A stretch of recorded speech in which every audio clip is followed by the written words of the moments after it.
Okay, Bio 110, here we go. This is Prokaryotes 2. What we have imaged right here is Vibrio cholerae. It's the bacterium that's responsible for cholera, which is a pretty devastatingly bad disease.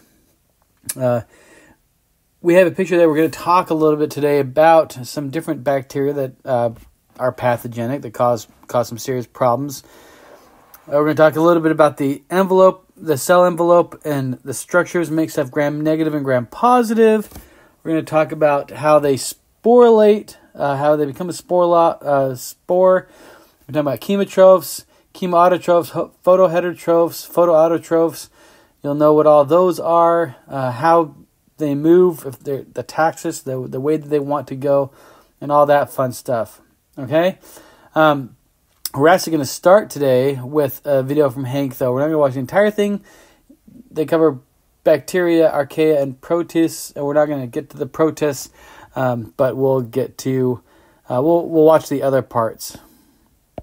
Okay, so in this video, it's going to go through my iPad, so it gets a tiny bit choppy, and I apologize for that, but it is really good. While we have to do them this way, I just apologize in advance. The link is in the notes. If you want to actually just go out and watch it yourself, you could do that. I hate to break it to you, but most of the alive things on Earth are single-celled organisms. And by most of the alive things, I mean that these organisms make up 2 of the 3 taxonomic domains of all life, plus 1 of the 4 kingdoms. I'm talking about archaea, bacteria, and protists. With the exception of a few protists, they're all unicellular, and they are by far the most abundant and diverse organisms on Earth. Maybe more importantly, they lay claim to the world's oldest and earliest living lineages, dating back to the very first twinkle of life on this planet.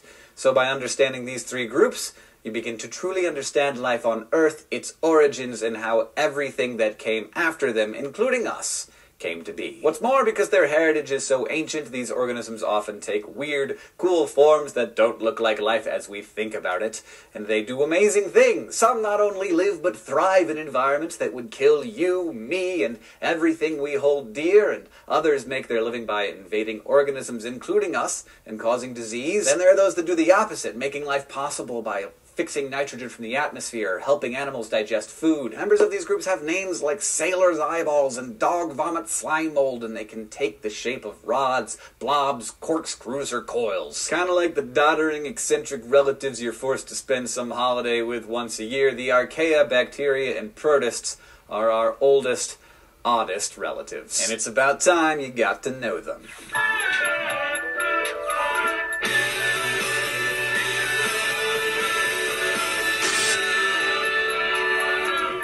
There's no denying it. Every multicellular organism on this planet, whether it be a mushroom or a vampire bat, evolved from a single-celled organism. And while some of these single-celled organisms evolved to populate the world as rhinos and strangler figs, others found happiness in the unicellular lifestyle, and they haven't changed much in the past few billion years. Today, nearly all unicellular organisms are either archaea, bacteria, or protists. Protists, you'll recall, are eukaryotic organisms that make up the kingdom Protista under the domain Eukarya.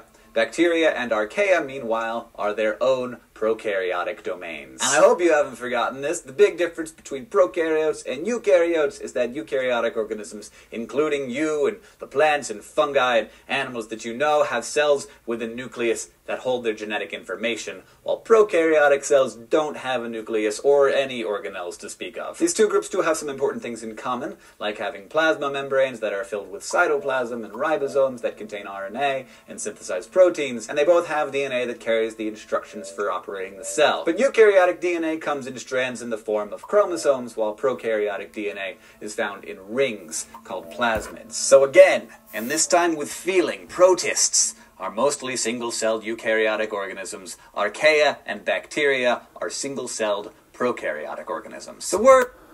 Okay, pausing, Hank, just for a second. There's use of plasmid there. I kind of disagree with. I still call the circular chromosome of a bacterium or an archaean a chromosome. It's just a circular chromosome. Plasmids are actually terms we use for smaller pieces of DNA that are also in one of these bacteria that you'll learn more about in other biology classes if you stick around.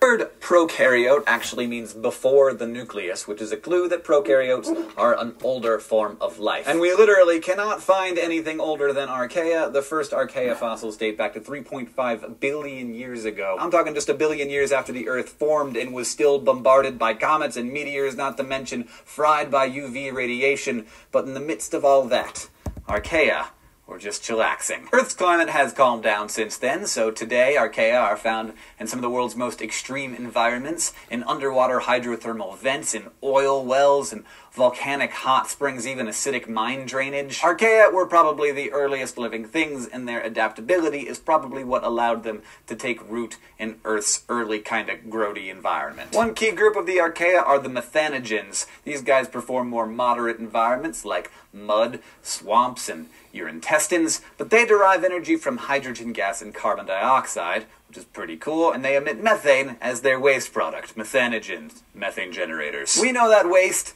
as swamp gas, and also other kinds of gas. The other groups are extremophiles, which not only tolerate but prefer really wicked surroundings. The most famous of these are the thermophiles, which live in temperatures that would melt your face off. I mean, serious, Pyrolobus fumarii, a species of archaea discovered in the late 1990s in a hydrothermal vent, live at temperatures around 113 degrees Celsius. Not Fahrenheit, Celsius, significantly above the boiling point of water. Most organisms can't take heat like that because it causes their DNA to unwind and their proteins to denature or permanently change shape.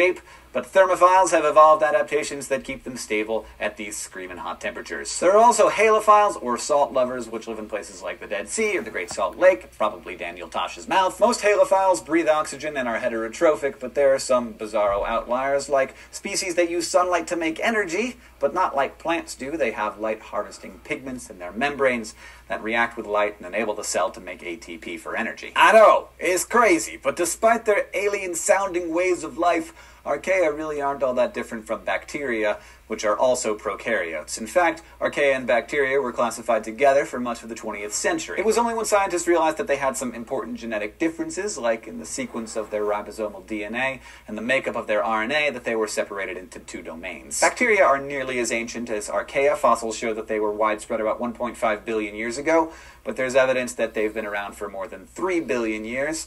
Today, they make up the vast majority of prokaryotes on Earth, and they're super slick when it comes to adapting quickly. Many bacteria are parasitic. Think your strep throat, your staph infection, anything you've ever taken an antibiotic for.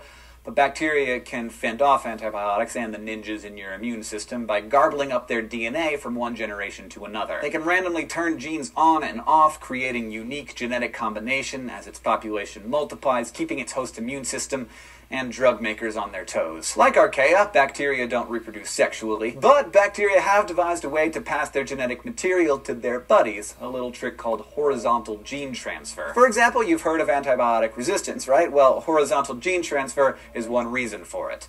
A strain of bacteria that has genetic resistance to an antibiotic can pass some of its DNA and that drug resistance to another strain, which is why we're always in kind of an arms race with the bacteria of the world. And of course, bacteria are incredibly diverse, with too many phyla to name, more than 24. But one way of classifying... Sorry about that. Doceri kind of freaked out on me, but here we go. We're going to get into grams, positive and negative, which is part of our lecture today, so it's a good thing to hear from... which react differently to a staining technique scientists use called gram staining. Gram-positive bacteria have thick cell membranes, and they're a huge group that includes species that live individually, like Staphylococcus and Streptococcus, as well as some colonial bacteria that are responsible for diseases like leprosy and tuberculosis. And there are lots of gram-negative bacteria, too, which have thinner membranes. The biggest group here are the proteobacteria, named after Proteus, because they take so many forms. These include bacteria that make our lives possible by converting nitrogen in the atmosphere to compounds available to plants, as well as others that cause stuff like food poisoning and Legionnaire's disease. Cyanobacteria, meanwhile, are the only prokaryotes that use photosynthesis to make their food, and they're some of the most important members of aquatic food webs, providing microscopic forage for all kinds of freshwater and marine ecosystems. Spirochetes are the corkscrew-shaped bacteria that you've no doubt heard of. Most are harmless, but a couple of parasitic species are the culprits culprits behind illnesses like Lyme disease and syphilis. And speaking of sexually transmitted diseases, the last major group of bacteria worth mentioning are chlamydias, which are strictly parasitic and live only in animal cells. They're scumbags, obviously, and are the leading infectious cause of blindness in the world, as well as that eponymous infection of the urethra that makes me kind of want to cross my legs just thinking about it. So, archaea have managed to make a nice multi-billion-year living by surviving in weird, out-of-the-way places, and bacteria have developed ways to pass their DNA without sexual reproduction. But, you know who's a hot freaking mess? Protists. Okay, so that's our intro. Thanks to Hank. I don't have quite the energy he has, especially right now. But that was pretty exciting and fun stuff. We're going to stop with the protest because we're going to cover that after the exam. It's important now. We're going to kind of review some of what we're talking about with bacteria and what's going on here. He went through a lot of specifics. We're not going to worry too much about specifics at this level. When you take a microbiology class, you'll do that. But you should remember that the archaea are extremophiles, love really hot things, really salty places, really weird places. It is up for debate whether or not archaea or bacteria came first. I'm just going to say that. I actually am on the camp team bacteria, and then archaea came from that, but we don't really know. It does make sense that it might have been archaea first due to the craziness of the planet in the very beginning. But anyway, back to our lecture. So, all organisms have a plasma membrane, right? We talked about this when we talked about the phospholipids. They have the phospholipid bilayer, which we'll actually talk about a lot more. But you're looking at the hydrophilic end and the hydrophobic ends. They've always got the two chains coming down here. And then the membrane has the other side like this. That was a very important adaptation very, very early on in the organization of life because it allowed organisms to be their own thing, right? It's really important for maintaining salt and liquid balance through osmosis. It can pass proteins back and forth and things like that. It's very important. Some organisms, like plants and other things, they have a cell wall in addition for rigidity and structure, like fungi do, plants and things like that. Bacteria also have a cell wall, but it's made of different stuff. It's made of this stuff called peptidoglycan, and the difference in the amount of peptidoglycan determines how it stains with its gram staining, gram negative, gram positive, which we'll get to on the next slide. Archaea, they have a complex cell wall as well. We're not going to get into what it's made of. We'll save that for your microbiology class that you're certainly going to want to take because it's awesome. All right, exit drawing here. There we go. So, a couple of notes here. High peptidoglycan equals a simple cell wall and makes it gram positive. So again, this is one area I kind of disagree with our good old buddy Hank. I'm going to get a different color here. The gram positive, they have a lot of peptidoglycan, but their cell wall isn't necessarily thicker than the low peptidoglycan. So low peptidoglycan is a complex cell wall. It has multiple layers. So the blue layer here is the peptidoglycan, but it also has an outer membrane going on there. So it has lower peptidoglycan, but it is more complicated, and that makes for a gram-negative stain. So the gram staining is just one of the very early things we figured out in microbiology that had to tell some species apart. Some still do it. It's not very effective for telling what species of bacteria you're dealing with. It can separate them out and get you clues, but you have to do a lot more after that. It's kind of the first step. So the low peptidoglycan, the gram negative, they have an extra outer layer of lipopolysaccharides that give it that some extra complex structure going on there. Oops. So those with the gram negative staining, that extra outer layer of the lipopolysaccharides, that can make them more resilient to antibiotics, can make them toxic to other bacteria. It can make it toxic to you as well. So they can be pathogenic, and gram-negative are going to be generally worse than gram-positive. Of course, there's going to be some of the gram-positive that are really bad, but if you are more resistant to antibiotics because you have a more complicated cell wall, that's going to be to your advantage as a bacterium living inside another organism.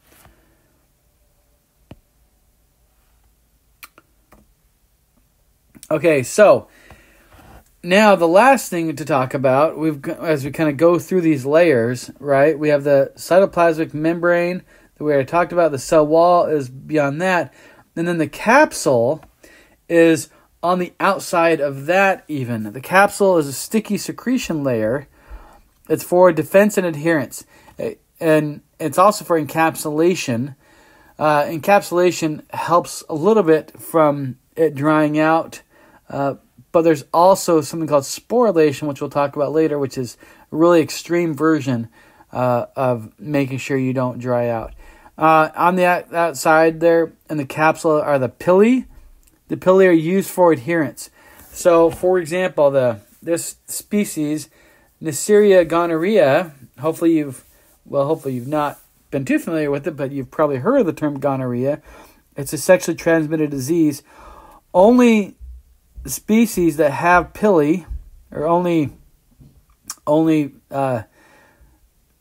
forms that have the pili, are considered pathogenic and can be passed along as a sexually transmitted disease.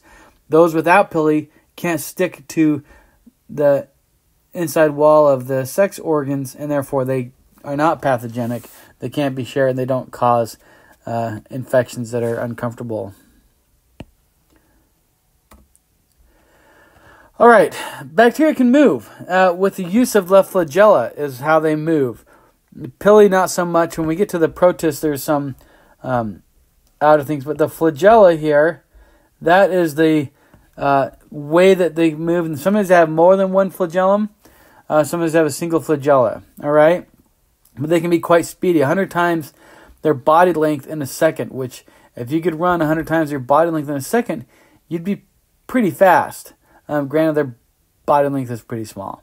To do this, some of them secrete slime, and they slide through that slime, and that helps them. Most of them that move have a corkscrew movement ability. I'm going to show you this in a second as we talk a little bit about taxus and flagella. Sometimes the movement is really random, and sometimes it's directed. Okay, and this flagellum is actually a fairly complicated structure that can move. It's not just a little thing hanging off the end, but it's a fairly complicated structure that we're dealing with here. So, the direction of the spin of the flagella determines the kind of movement. So I'm going to show you a little video about that. Let me pause this. Although flagella may appear to undulate back and forth like an eel swimming through water, they actually rotate 360 degrees, clockwise or counterclockwise. The basal body spins, much like the drive shaft of an electric motor, producing this motion. When the flagellum rotates counterclockwise, the bacteria runs in a single direction. When the flagellum rotates clockwise, the bacterium tumbles and changes direction. Movement toward or away from a stimulus is called taxis. The stimulus can be light in the case of phototaxis or a chemical in the case of chemotaxis. In either case, the bacterium contains receptors which send signals to the flagella. In the case of positive taxis or motion toward the stimulus, tumbles become less frequent when the cell moves toward the stimulus and more frequent when the cell moves away from the stimulus. I'm so fat. Brendan, you're not fat. Sorry, I wasn't quite fast enough in catching the end of that. Had it right there to push pause, but I didn't get it. So that's kind of a movement.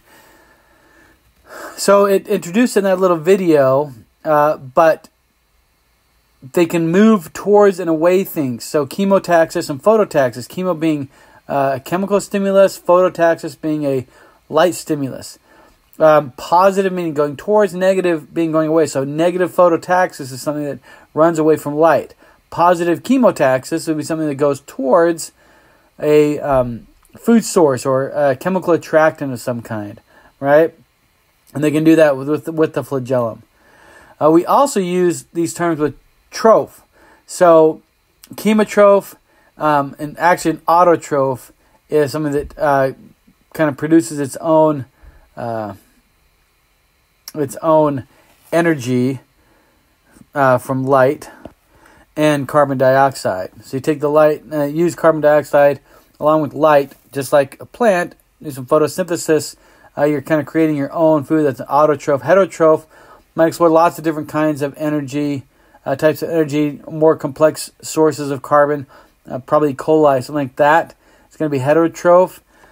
So we can kind of mix these up and utilize them in lots of different ways to try and explain or label bacteria as one way or another. Okay, so as we get in there, we have carbon. Carbon is, of course, the building block of life. So that's one thing that bacteria are going to be after all the time is carbon. How do we get carbon? We get it from CO2, right? The simple carbon like these are called carbon fixers.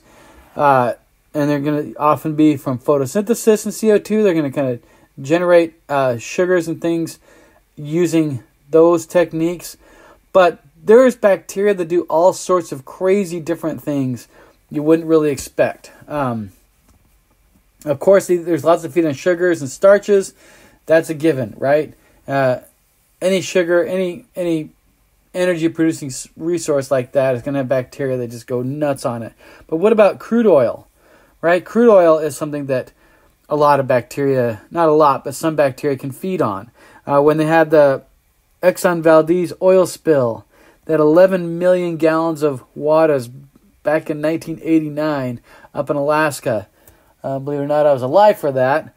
And I remember it happening. And when that took place, they actually used bacteria to process and eat the crude oil using bioremediation. They actually brought in fertilizer to help kick it up and make it go faster. Deepwater Horizon 2010 it was had 210. It's probably an easy way to remember what year it was. 210 million gallons of oil was spilled into the Gulf of Mexico. You probably remember that taking place, hopefully. That was really bad, and they used bacteria again for bioremediation, though. They did not use fertilizer at that time. But you can see like TNT, for whatever reason, right? Explosives. There's bacteria that feed on that. PCB, a banned pollutant. There's bacteria that feed on that. There's bacteria that feed on just about everything.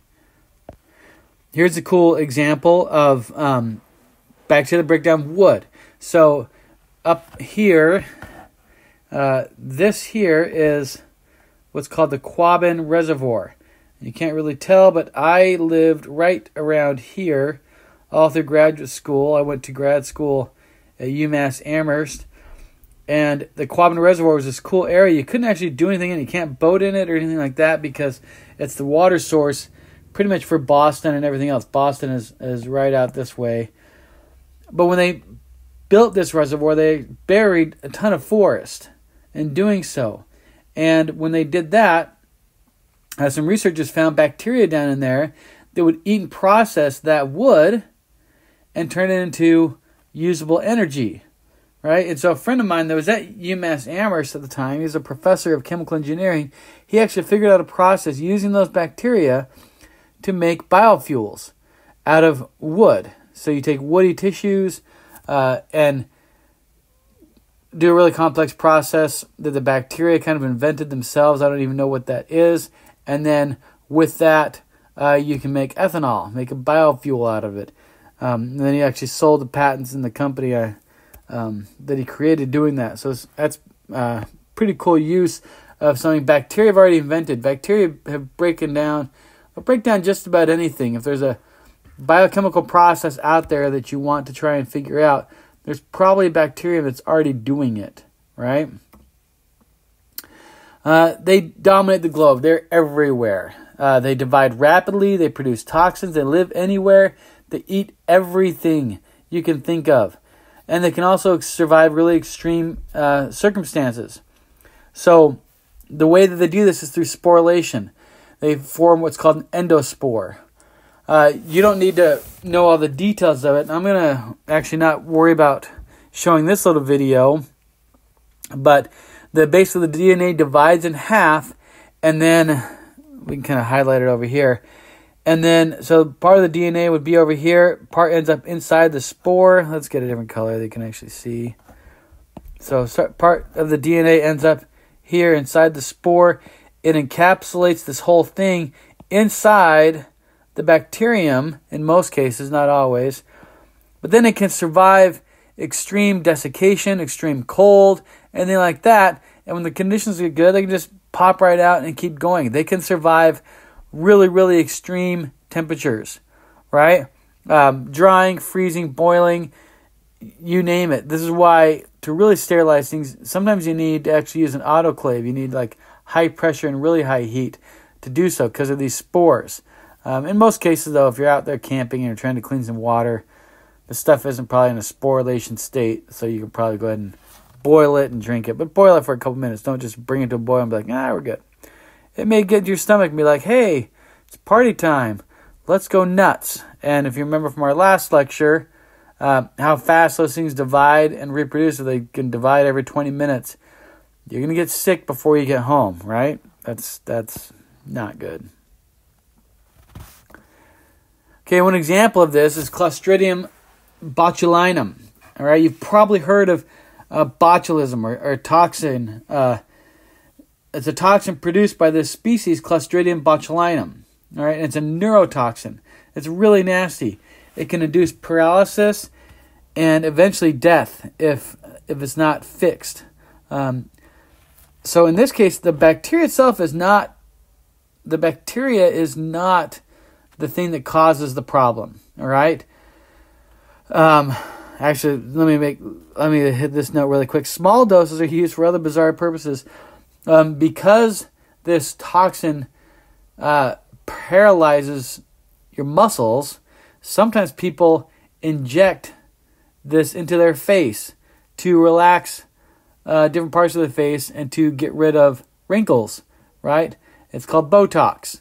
This is its origin. So, if you're tempted to do that Botox thing, just think to yourself, do I really want a neurotoxin injected into my face? And if you do, cool. That's more power to you. You got to live your best life, right?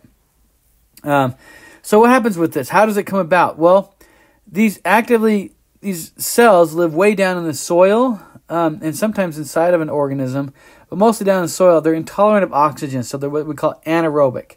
They have anaerobic respiration, so they can't, if they're exposed to oxygen, they die, or they sporulate. So if they're down the soil starts getting turned over, and they can quickly sporulate, and when they sporulate, that's when they secrete a neurotoxin. Okay?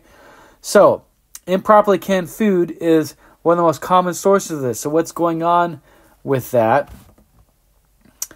Well, what happens is, if you either don't kill all the bacteria that are in there, or you don't seal it off, make sure there's no oxygen in there, then the bacteria that might be in there might get exposed to oxygen, and then they start producing this neurotoxin, and that is botulism. So